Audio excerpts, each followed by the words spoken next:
now. Moving on, and everywhere around the world, smokers are meant to be budding out for Anti-Tobacco Day, a day set aside to raise awareness of the dangers of one of the world's oldest bad habits.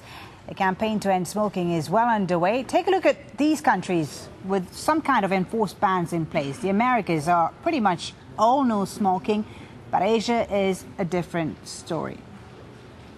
All right, let's speak to Douglas Bettcher, is the director of the WHO Tobacco Free Initiative, joins us live from Geneva. Thank you very much for your time. So do these smoking bans really work? Absolutely.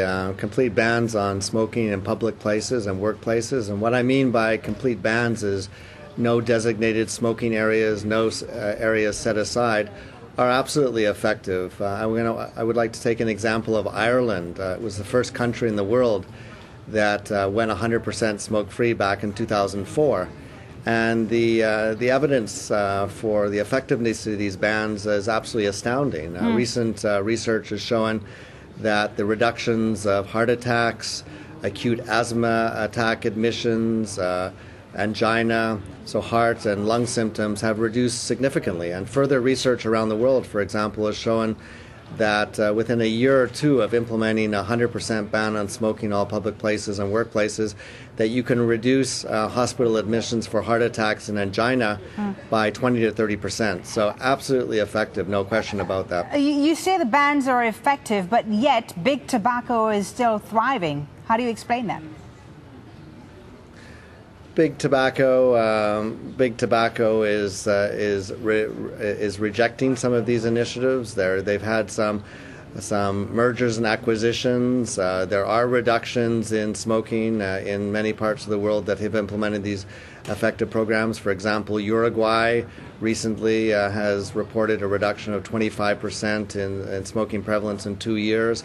As these initiatives become globalized, certainly the intent of the initiatives are to really regulate the tobacco industry. The tobacco industry are underhanded, they're parasitic, they're profit-seeking, and they need to be regulated. And certainly what they jump at are effective measures. And when we know on things like smoking bans, strict packaging requirements, etc., the tobacco industry jumps. And when the tobacco industry jumps, we know that we're doing the right thing. Okay, let's talk about Asia more specifically. They don't seem to be doing very well there. China has said that it was going to be implementing a ban on smoking, and yet it seems to be dragging its feet on this issue. What's the problem here?